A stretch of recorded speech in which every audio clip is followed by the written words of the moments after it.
Kingcetshwayo sesihlabele imigama ngasohlangothini ke lwezemfundo nokuyilapho khona bafisa ukuthi ke bephucule izinga lescience kanjalo ke nemathematics nokuyilapho bafisa ukuthi babone ke lesifunda siba esinye ke seyifunda ke ezihamba phambili ngakule mkhakha.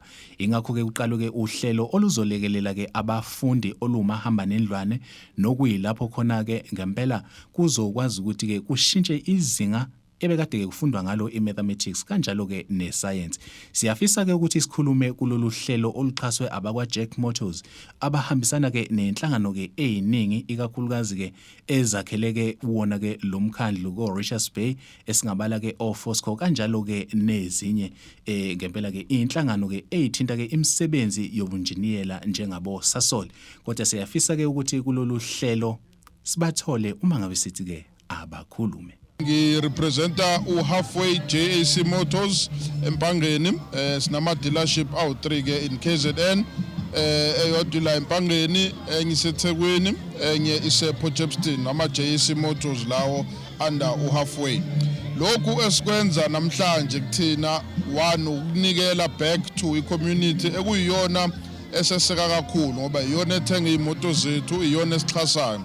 So we are giving back to the community by sponsoring ngemoto ukuze sikwazi ukuthi izingane of the same community zikwazi ukuaccessa quality education so that maths and science improves pass rate yazo ezikoleni. So okwethu ukupartnerisha no KESME so that we improve the level of education in the rural areas. Lolu suku olunqophamlando kwi district yase Kingcetshwayo la siqhamuka khona nomqondo wokuthi ke sibe nesixazululo kwinselelo esiyaziyo ongeyona district nje kuphela eKingcetshwayo kodwa ongeyezwe lonke yokushoda kweinsiza zokufundisa iscience emaklasini. Lama mobile lab amabili okuyefando Halfway Group ehlangane noFosco kanye nelethwa uSasol azozama ukulekelela kuleso simo ukuze izingane zifunde ngokubona ngoba kuthiwa uma zibona zisheshe ziunderstand kunokuba nje zifunde encwadini nje emhlophe kuphela. Kuzophela ke nalokho ukuthi othisha bayabhora ngoba izingane zesimanje zithi hayi incwadi yabhora nothisha bebhale ebhodini kodwa manje othisha sebezokwenza benze kanye nezingane ukuthi lokho kushiwo incwadi bekwenze bakubone ngamehlo. Ngicabanga ukuthi izoletha ushintsho olukhulu. Umsakazi njengoba ubuza ukuthi yini kangakanani uFosco, ireason noma isizathu is because i-education thina kwaFosco suthatha njengento eyifagugu kithi nangomphakathi esusizayo. So lokho kuyasiza kakhulu ukuthi abantwana bethu that will be receiving i-education sibabonelele ukuthi banazo izinsiza kufunda izinsiza kusebenza. Siyazi ukuthi kwesinye isikhathi sisebenza nezindawo othola ukuthi ayithatha into, izindawo othola ukuthi zisemakhaya kakhulu ahlwempu kodwa siyakwazi ukuthi sifikelele lapho bese siyabasiza kakhulu. Kithina usuku lwanamhlanje kulusuku olungqayizivele esithanda nje ukubonga esayidini lethu singabakwa Fosco sibonga abaphathi bethu abaphezulu ukuthi basivumele nje ukuthi size la.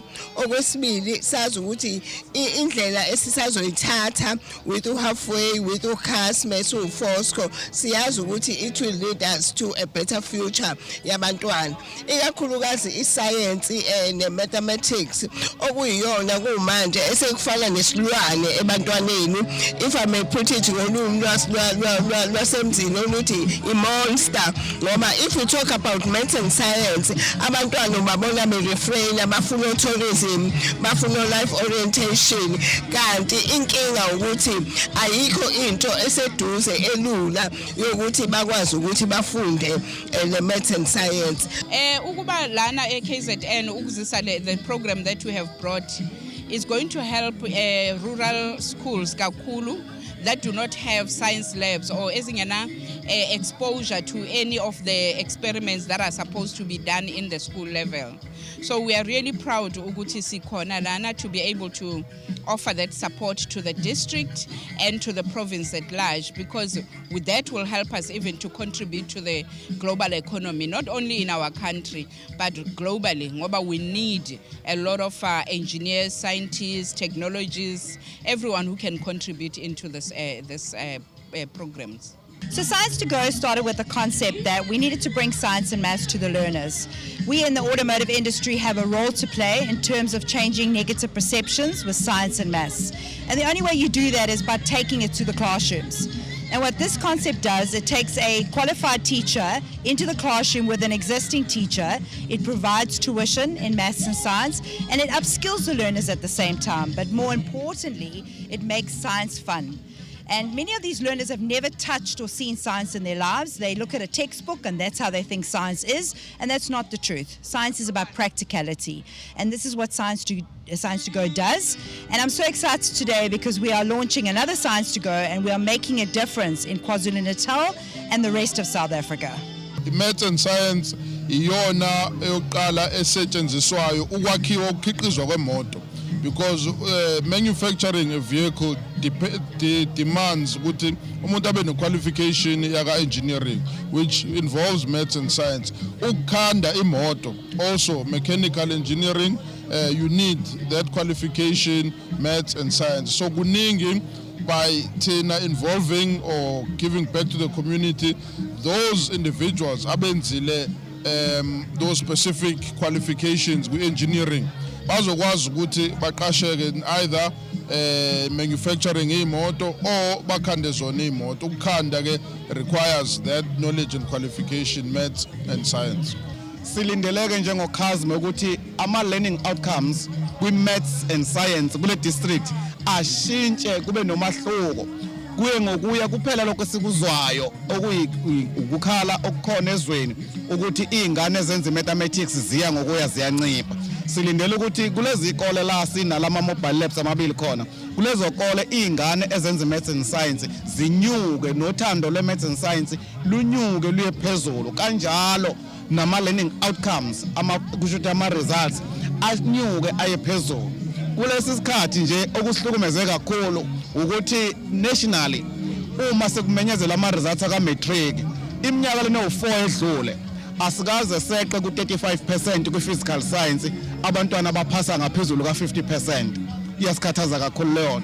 Kule minyaka futhi u4 edlule asikaze seqe ku mathematics ku 32%, abantwana abaphasa ngo 50% kuyaphezulu. Kuyasikhathaza ke lokho. Silindele ukubona ushintsho olukhulu kule district. Njengoba sesikuzoba khona ama mobile vehicles, izinqola ezizokwazi ukuthi ifike ezikoleni zikhombise kakhulu ukuthi maths nescience ifundwa kanjani, lokho kuzobalekelela kakhulu, especially futhi with coding and robotics. Siyazi manje ukuthi siphila ku the 4IR, lapho sibona khona ukuthi ezobuchwepheshe, lapho sibona khona futhi ukuthi i-technology ibaluleke kangakanani. Uqala nje abantwana at an early stage ikhona okusiza kakhulu, bazokwazi ukuthi noma beqhubekela phambili bazobe bazi ukuthi banayo i-background and knowledge ukuthi kwenzakalani emhlabeni. Siyabonga kakhulu namhlanje, kusizile kakhulu ukuthi sizohlangabezana nezinhlaka ezikhona. Sibonge futhi kakhulu namakhosi akade khona esebenzisana nawo, akwazile ukuthi afake isigqiviso kule project yanamhlanje ebonakalayo ukuthi isazohamba futhi kakhulu. Sibonga even nakade sibambisene nabo bekhona namhlanje, engeke ngababala kakhulu ngamagama, kodwa nje siyabonga kakhulu ukuthi i-Richards Bay namaphethelo angeke isafana, ukhincetshwayo kwezemfundo angeke usafana. Siyabonga ukuthi nje lolu suku lwanamhlanje luhambe kahle, lwayimpumelelo.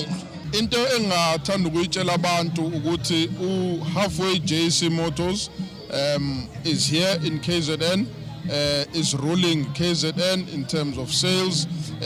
Yitho Makhonya kule province, so Halfway JSC Motors, and we are growing. so okwethu ukuthi ama customer bafike kuma dealership wethu both o3 joba ngisho khona eSempangeni khona eseThekwini kukhona nesePortshepstone mabefika nje bazobona ukuthi lezi moto quality cars that we are involving in this initiative to make sure that this initiative grows. So Tina, we are providing these quality bakkies ongafika umuntu at any time afuna test drive, test the car for yourself, test drive it, uyifaka ku terrain ofuna ukuyifaka kuyona to test the quality of it. But Tina, we guarantee ukuthi this vehicle is top quality and it's here to stay. Isasol as a petrochemical industry isebenza kakhulu in the science space ifuna ama engineers kakhulu and sinokubona ukuthi sometimes sinenkinga yokuthola abafundi abayenze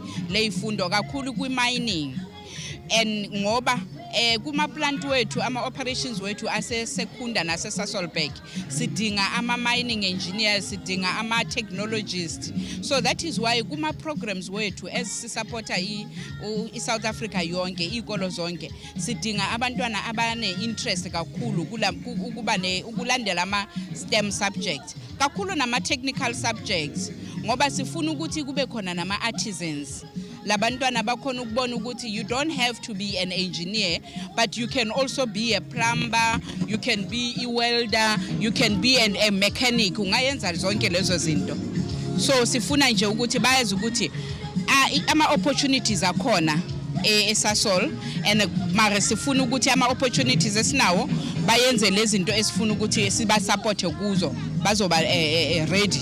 Mbukeli ke asikubonga kakhulu ukuthi ke inkampani iHalfway Jack Motors ikwazile ukuthi ke iphinde ixhase ngemoto okuyiyona ke ezolekelela ke kulolu hlelo lokuthuthukisa ke ezemfundo kulesifunda. Asibonga kakhulu ukuthi ubeyingxenye yohlelo kusukela eqaleni kuze kushayile isikhathi igama nguphiwe ngokwamthembu uNcedinyoni encane yasha amaphiko yandiza. Ngivumeleni ngiguqe esigoqeni sonke siyothi sukuma kwebe kuSolzayo inkosi inibusise.